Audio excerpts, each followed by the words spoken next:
Do you think it's possible to work with US clients from overseas? You asked. I'm here to respond. In my previous videos, you've left me a lot of different questions, and I thought it would be fun to, instead of just writing to the individual, to make a video where the person who asked me the question can get the response.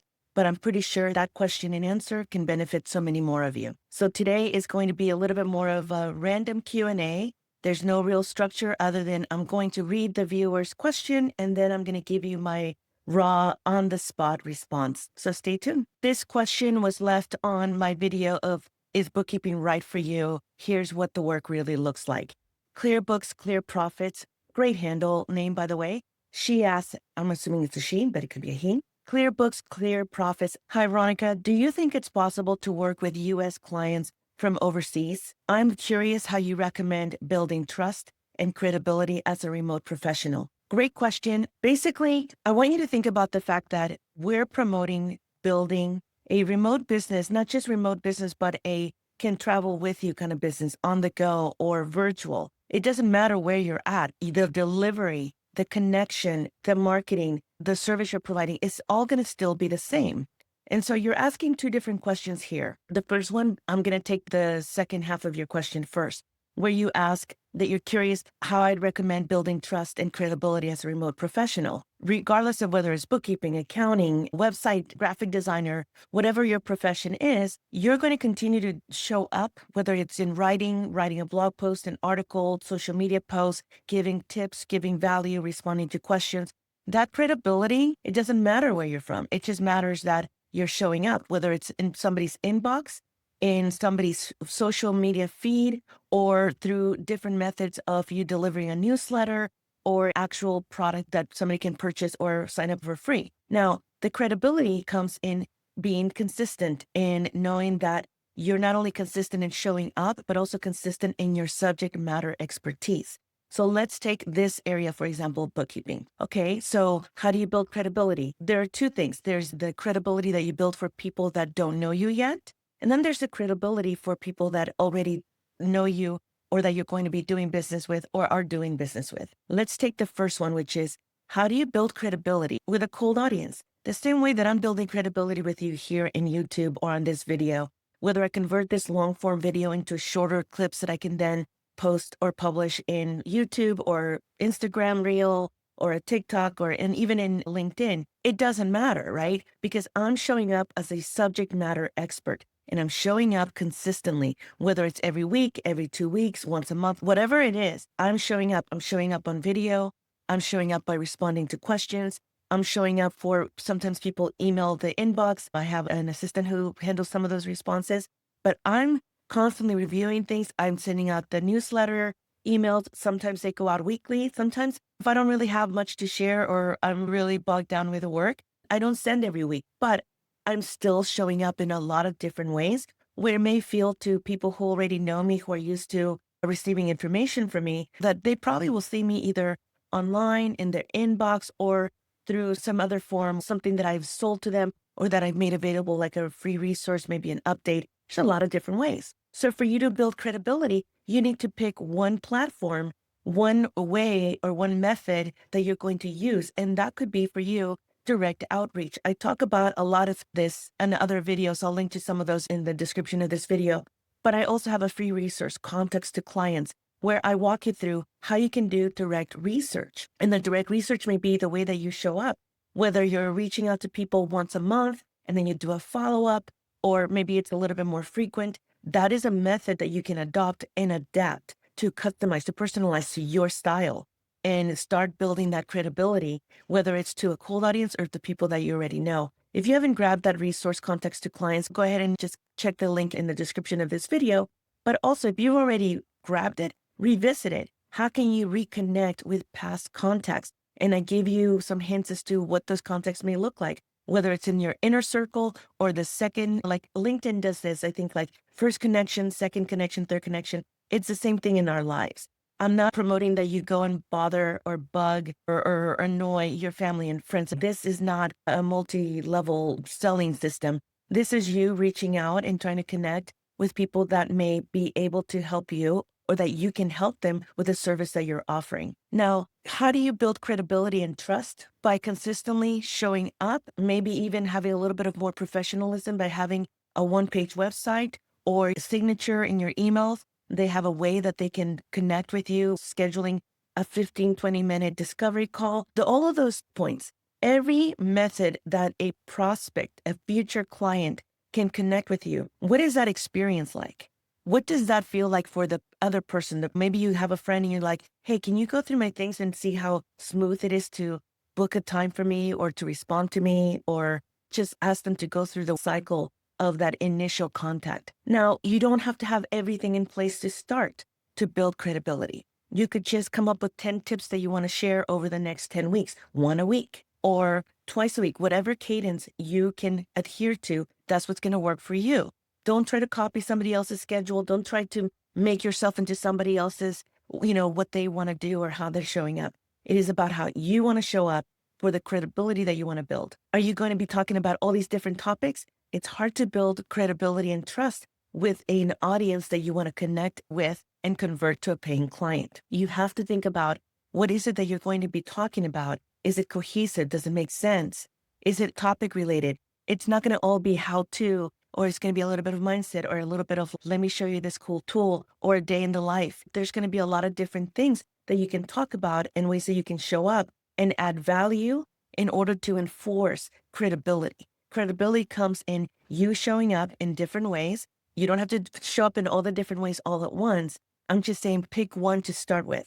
You showing up in that way. And also the second piece of credibility of being consistent, not just with you showing up, but with consistency of the topic that you're going to be talking about and showing up as a subject matter expert. So if all of a sudden I started talking about remodeling my bathroom and installing tile or playing around with the plumbing, I do all of those things, by the way. I have a short-term rental and YouTube has taught me so much. But I also ask questions and I hire people and I watch what they're doing. But here in this channel, the bookkeeping shop, I'm not going to be talking about all the things that I do for my Airbnb short-term rental or other hobbies that I have, because unless I was talking a little bit more about behind the scenes and getting to know me better, that is not what my audience is showing up to this channel for. To what they're showing up for, I'm going to lose them. And there goes that consistency and there goes that credibility. Regardless of where you're working from, regardless of where you're going to be either delivering the service or trying to get clients from, you are going to be building a remote virtual business. And so you can deliver the credibility factor very easily because most people now are very used to the fact that employees are working from different places, consultants, freelancers, they're all the same. So you can live in another country or you can be traveling in another country. I'll give you an example. I was traveling last year. As long as I had a Wi-Fi connection in my laptop, I didn't skip a beat. My team and my clients, they didn't even know. And in my audience here with the bookkeeping shop, none of you knew where I was because I still showed up, or I banked content ahead of time, or I responded to questions in a timely manner. I delivered the service. I still kept all my meetings. Now, there may have been a little bit of a time zone difference, but they didn't know because I kept showing up. I delivered the work, I delivered the content, I delivered the message, I answered questions. And so at that point, the credibility factor for my existing clients and my existing team and my existing audience, it's all there because I still showed up and I showed up with meeting deadlines or what was expected of me. So let's go back to your questions. Do I think it's possible to work with US clients from overseas? Yes. Think of it as if you were a US business and you traveled overseas because you were going to go on a 1-month sabbatical or vacation, but you took your laptop. You would still have those US clients. And so if there's other factors that I don't know about, whether maybe there's a language barrier or there are security methods that you need to adhere to, because if you're going to be serving bookkeeping clients, you live in another country, but you want to get clients in the US, there's software that you can install. There are methods, the 2-factor authentication methods for everything, whether it's email, whatever software, because the moment that you're going to be serving a client's business, you want to protect them as much as protect your own business. So you start to install these different security measures, conversation in your pitch to your audience, to your prospects that are going to be your future clients. You need to make them feel confident, comfortable, and safe. And how you do that is by, hey, maybe you start talking about, hey, is your business secure from protection online? you start talking about how you deliver your service. Maybe that's part of your discovery call with a prospect. You start to let them picture how this process would work. Everything's encrypted, or there's two-factor authentication methods. You don't have to overcomplicate things. Maybe like an hour, a paid hour session with an IT technical virtual assistant could assist you in putting some things in place so that you can feel comfortable and confident in offering those services to prospects, so that those clients feel also safe. It doesn't matter where you're working from, as long as you are able to show up, deliver the service, and meet deadlines.